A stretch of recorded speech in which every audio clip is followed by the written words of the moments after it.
Study IQ IAS, आपका selection हमारा mission.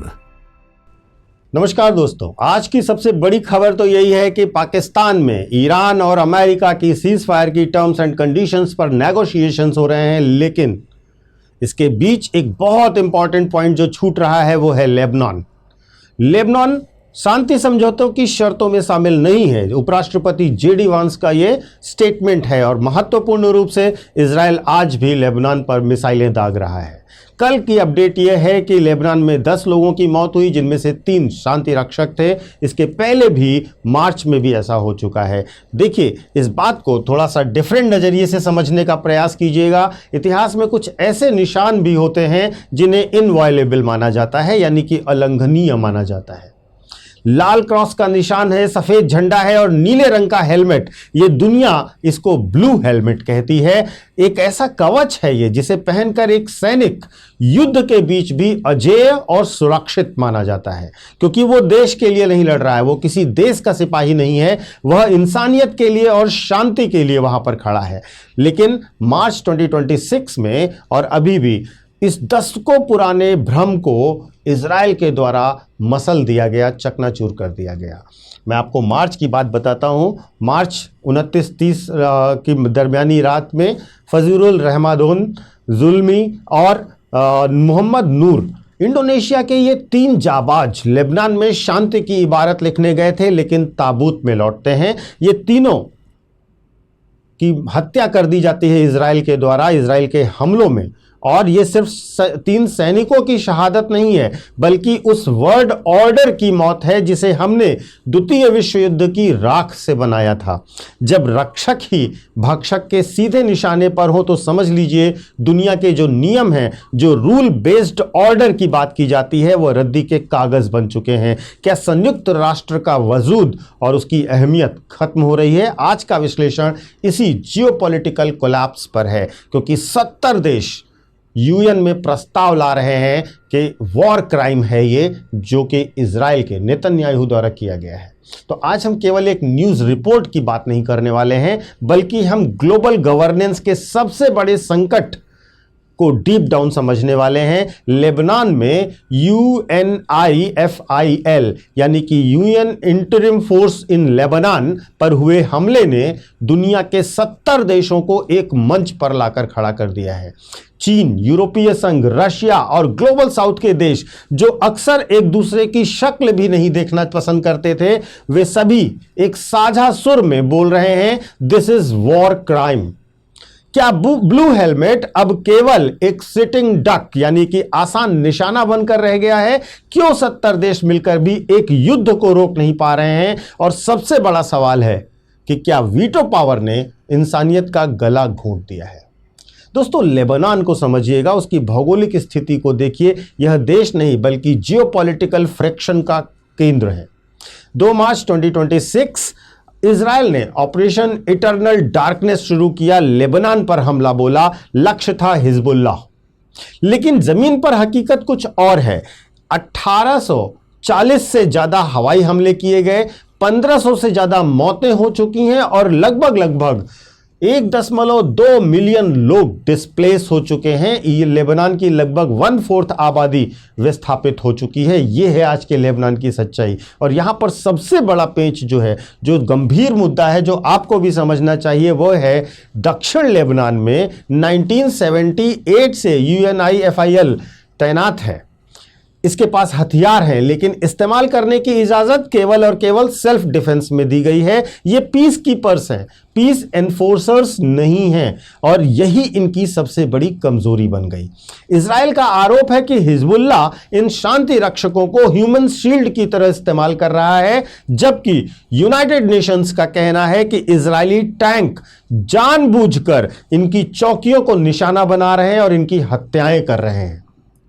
29 और 30 मार्च इंडोनेशियाई सैनिकों पर हुए हमले को कोलेट्रल डैमेज नहीं माना जा सकता है। ये एक टैंक सीधे UN के टावर पर गोला दागता है तो वह इसे केवल गलती नहीं माना जा सकता है।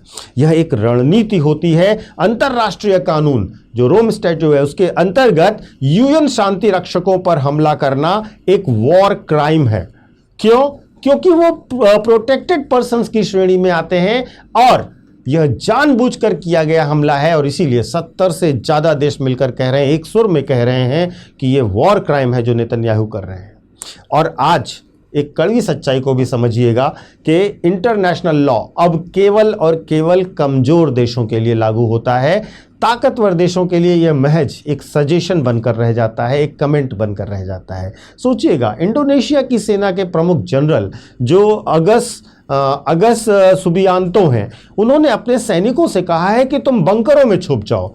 जिस सेना को शांति बहाल करने के लिए भेजा गया है उसे खुद की जान बचाने के लिए बंकर नसीब नहीं हो रहे हैं। यह ग्लोबल मॉरल लीडरशिप का लोएस्ट पॉइंट है, सबसे निचला हिस्सा है। और आज अब हम बात करते हैं उस जॉइंट स्टेटमेंट की भी जो 70 से ज़्यादा देशों ने मिल करके जारी किया है। इसमें भारत के पड़ोसी देश, यूरोप के दिग्गज देश, लैटिन अमेरिका के देश सभी शामिल हैं और यह ग्लोबल आउटरीच का चरम है। लेकिन यहां पर भी आप एक बड़ी विडंबना को देखेंगे, 70 देशों का सामूहिक दबाव भी वीटो के एक हस्ताक्षर के आगे शून्य हो जाता है। अमेरिका, जो इजराइल का रणनीतिक साझेदार है, यूएन सिक्योरिटी काउंसिल में किसी भी कठोर कार्यवाही को सीधा ब्लॉक कर देता है। और यही वो स्ट्रक्चरल डिफेक्ट है यूनाइटेड नेशंस का, जो यूनाइटेड नेशंस को एक पंगु संस्था बना देता है। आप हॉर्मुज पे कार्यवाही करने चलो तो रूस और चीन वीटो कर देते हैं, इजराइल पर कार्यवाही करने चलो तो अमेरिका वीटो कर देता है। मतलब डिफैक्टो आप कोई बड़ा चेंज देख ही नहीं सकते यूएन के थ्रू। और हम वास्तव में अब एक ऐसी दुनिया में रह रहे हैं जहां पर मल्टीलेटरलिज्म यानी कि बहुपक्षवाद जैसी कोई अवधारणा काम नहीं कर रही है, दम तोड़ रहा है। और माइट इज राइट, यानी कि जिसकी लाठी, हम लोग की तरफ बोलते हैं, जिसकी लाठी उसकी भैंस, उसका दौर लौट आया है। और यही है सबसे मुश्किल दौर। भारत की बात भी करते हैं क्योंकि भारत के बिना तो हमारी बात कंप्लीट नहीं हो सकती। भारत के लिए यह खबर बेहद चिंताजनक है। क्यों? क्योंकि भारत दुनिया में यूएन के मिशंस में सबसे ज्यादा पीस कीपर्स यानी कि सैनिक भेजने वाले देशों में आता है। अगर आज इंडोनेशियाई सैनिक मारे जा रहे हैं तो, और उनके मारे जाने पर कोई जवाबदेही भी तय नहीं हो रही है, तो कल भारतीय सैनिकों की सुरक्षा की गारंटी लेगा कौन? तो लेबनान में भारतीय बटालियन भी तैनात है, यह भी ध्यान रखिएगा। क्या भारत को अपनी पीस कीपिंग पॉलिसी को दोबारा से सोचना चाहिए, रीथिंक करना चाहिए? क्या हमें अपने जवानों को ऐसे युद्धों में झोंकना चाहिए जहां ना शांति है और ना ही रक्षा के नियम?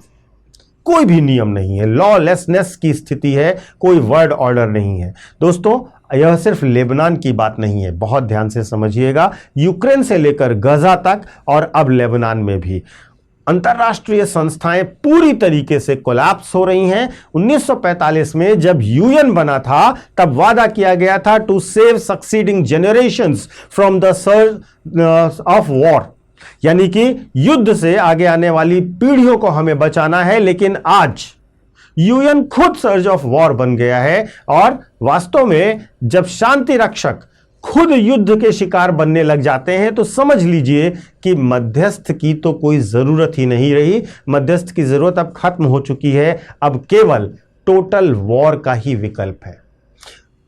फरीजन जिनकी हत्या हुई, जुल्मी और मोहम्मद नूर, ये मौतें महज आंकड़े नहीं हैं, ये उस सिस्टमेटिक फेल्योर के गवाह हैं जिसे हम एक तीसरी वैश्विक त्रासदी की ओर ढकेलते हुए अपने आप को पा रहे हैं। आज अगर 70 देशों की आवाज को अनसुना कर दिया जाता है तो कल किसी भी देश की संप्रभुता सुरक्षित नहीं रहने वाली है। न्याय के बिना शांति संभव ही नहीं है और जवाबदेही के बिना, अकाउंटेबिलिटी के बिना कानून महज स्याही है और इसके सिवा कुछ नहीं। तो सवाल ये नहीं है कि यूएन अब खत्म हो गया है या यूएन खत्म हो रहा है।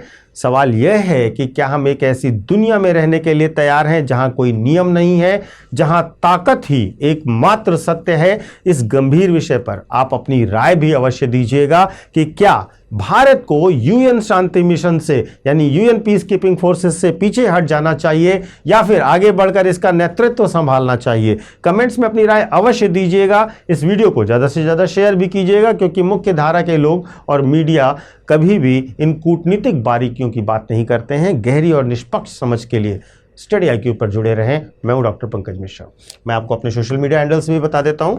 यूपीएससी मेंटोर पंकज सर के नाम से आप मुझे कनेक्ट कर सकते हो इंस्टा और टेलीग्राम पर। यहां पर आपको मेरे सारे वीडियोस के लिंक मिल जाएंगे और इसके साथ साथ आपको एक छोटा सा अनाउंसमेंट भी देना है कि जो बच्चे यूपीएससी की तैयारी कर रहे हैं 2027, 2028 या 2029 अगर उनका लक्ष्य है तो वे हमसे जुड़ सकते हैं। और इस समय जुड़ने का एक बड़ा रीज़न भी है। बड़ा रीज़न है हमारे यहाँ चल रहा है अचीवर्स कार्निवल सेल, जहाँ पर आपको लोएस्ट प्राइस एवर का वादा दिया जा रहा है। सबसे मिनिमम प्राइस पर आपको स्टडी IQ का प्रत्येक कोर्स यूपीएससी का मिलेगा।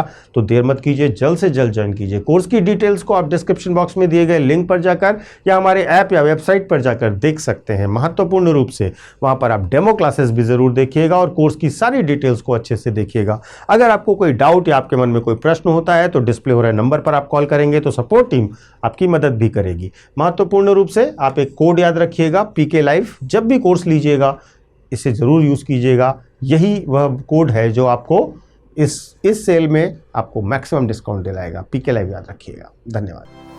स्टडी IQ IAS, आपका सिलेक्शन हमारा मिशन।